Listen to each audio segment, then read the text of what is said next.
もっとフォロワー増えないかな。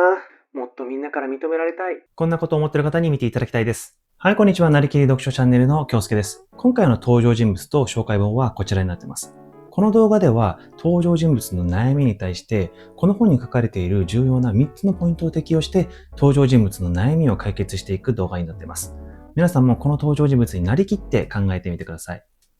今回ご紹介するのは、心理学者の榎本博さんが書いた承認欲求に振り回される人たちです。皆さん最近よくこの承認欲求っていう言葉聞きますよね。例えばインスタとか TikTok とかそういう SNS とかの普及によって、この承認欲求っていうのがますますですね、強くなっているということなんですよね。ちょっと前にあったと思うんですけど、若者がですね、アルバイト中になんか問題になる動画を投稿したりですとか、なんか寿司屋でとんでもないことしたとかありますよね。で皆さん、なんであんな変なことするんだろうっていうふうに思った方いらっしゃると思うんですけど、あれも実は承認欲求の一つなんですよね。じゃあなんでこんなことをするんだろうっていうことなんですけど、結局他人から注目されたいとか、他人から承認を得たいっていう気持ちが強くなって、ああいうことをしてしまうということなんですよね。例えばインスタとか TikTok とかだと、多くのいいねもらいたいとか、多くのフォロワーをですね、得たいっていうことを気にしすぎるあまりに、ああいうですね、常識を超えた行動をとってしまうということなんですよね。で、この承認欲求をですね、追求するっていうことを皆さんがするんですけど、実はですね、どこまで行っても満たされない道というのが続いているんですよ。なのでですね、非常にですね、厄介なものなんです。じゃあ、こういうふうに考える方いると思います。承認欲求をですね、追求しなければいいじゃんっていう方いると思うんですけど、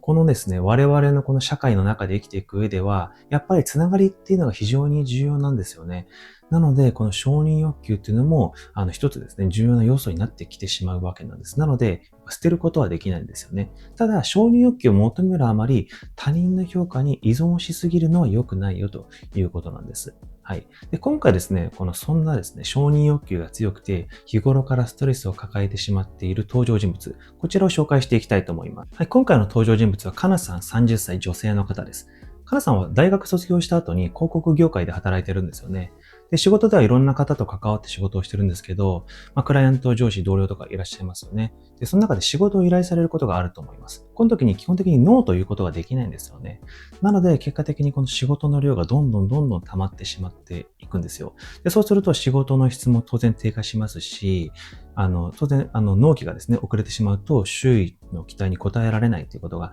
あるので、そういうことにですね、どうしようというふうに非常に不安を抱えながら生活をしているという感じなんですね。なので非常にストレスを抱えているんです。一方ですね、SNS をしていて自分の趣味を投稿していて、このフォロワーとのですね、交流を大切にしてるんです。で、自分が投稿したこの写真に対していいねとかもらえると、やっぱ非常に嬉しいんですよね。なんですけど、ちょっと反応が薄かったりすると、もっと頑張らなきゃっていう風にして、次の投稿に力を入れるっていうことをしている。非常に SNS に対して依存度が高い方ということなんですよね。カーナさんの目的はですね、周囲の評価に左右されない充実した生活を送りたいなんですよね。この本のポイントを3つにまとめつつ、それを今回の登場人物のカナさんに当てはめていき、どのようにしたらですね、カナさんの悩みが解決して目的を達成できるのかということについて説明をしていきたいと思います。一つ目はですね、SNS の利用頻度を減らして身近な人間との関係を大切にするということなんですよね。SNS を減らすっていうのは、一見もったいないというふうに思う方いるかもしれないんですけど、長い目で見ると、もっといい人間関係だったり、自分の成長につながることがあるんですよね。まずはですね、身近な人間との関係を大事にする。これが大事になります。そして本音で話し合える関係を作るっていうことが大切なんですよね。これによって気持ちが自然に満たされるようになるんですよ。そうすると、承認欲求に振り回されることも減るんですよね。またですね、自分と同じ考えを持っているグループとかコミュニティに参加することによって、同じ趣味とか価値観を共有することができるようになるので、承認欲求が満たされやすくなるっていうのもあります。どうしてもですね、SNS 使いたいんだっていう方いると思います。そういう方はですね、特定の知っている友達に限定することによって、安心してコミュニケーションも楽しむことができますし、過度にですね、SNS で承認欲求を満たすっていうことも防止できると思います。はい。二つ目のポイントはですね、自分の価値観を大切にするということなんですよね。で、このカナさんはですね、他人に嫌われたくないとか、他人に好かれたいという気持ちが先行してしまって、自分自身がどうしたいのかっていうのを考える。こういうことに欠けてしまってるんですよね。なので、まずは自分の気持ちにしっかりと向き合うことが大事になってくるんです。自分にとって好きなことって何だろう？自分にとって嫌いなことって何だろうっていうのをきちんと意識して自分の価値観を大事にするっていうことが大切なんですよね。例えばこの日記をつけて自分の気持ちや考えを表現する。これが非常にいい方法かと思います。夜寝る前ですね、毎日5分ぐらいの時間使って書くっていうのはそんなに苦にならないんじゃないかなというふうに思います。またですね、すべての人に好かれることはできないっていうことを理解する。これがですね、非常に大切なんですよね。このジェンガみたいに全部をしっかりと積まないとっていうふうに生活していると、すごい神経使って疲れますよね。こういうふうにしてると、当然そのストレスも溜まると思います。またですね、こんな風にみんなから好かれたいっていう風に振る舞ってると、他の人から誰にでもいい顔するよねっていう風に思われてしまうことがあるんですよね。想像してほしいんですけど、皆さんの周りにも八方美人の方とかいませんか？そういう方に対して上辺ではですね、付き合うんですけど、じゃあその人のこと本当に人間的に好きですかって言われると、ちょっと疑問を感じちゃうなってことあると思うんですよね。なので実はこの自然体で生きている人の方が周囲から好かれることが多いんですよ。こういうふうにですね、自分を大切にして自分の価値観をしっかり持つ。これによって他の人との関係も良くなってくるんですよね。またですね、自分の価値観を理解することで、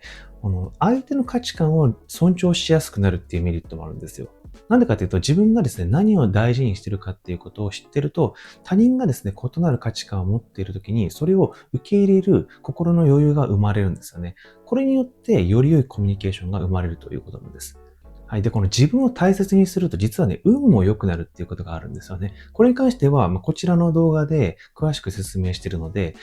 見ていただければと思います。はい。三つ目はですね、自分の行える範囲で無理なく協力しつつ、必要な時はノーと言えるようになるということなんですよね。二つ目のポイントで言ったんですけど、自分の価値観を大事にすることができると、他人に嫌われたくないっていう考えも少なくなるので、会社で仕事を依頼された時にノーと言いやすくなると思います。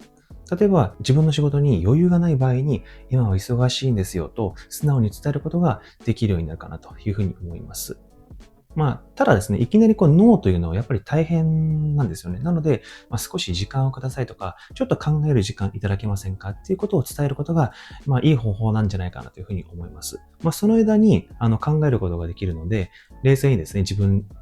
状況を見つめ直して、今の自分これ対応できるのかなというふうに考えることができると思います。またですね、小さなことからノーを言う練習をすることによって、自信を持ってですね、ノーということができるようになるんじゃないかなというふうに思います。それでもですね、やっぱりちょっとノーっていうのは嫌だ。ノーっていうのは抵抗があるっていう方は、代替案を検討するっていう方法もあると思います。これによってですね、相手にもきちんと配慮を示すことができるようになると思います。この部分だったら手伝いますとか、来週だったら手伝いますといった具体的な提案をすることによって、無理なくですね、対応することができるようになりますよね。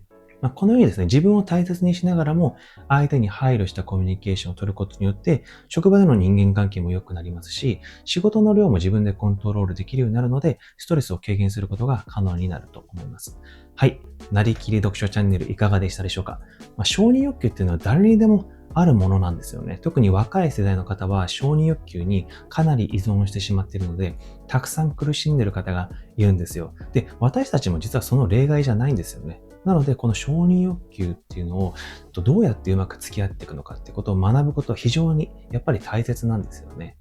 はい。今回の動画でこの承認欲求との付き合い方が少しでも分かったという方は、いいねボタンを押してもらえると嬉しいです。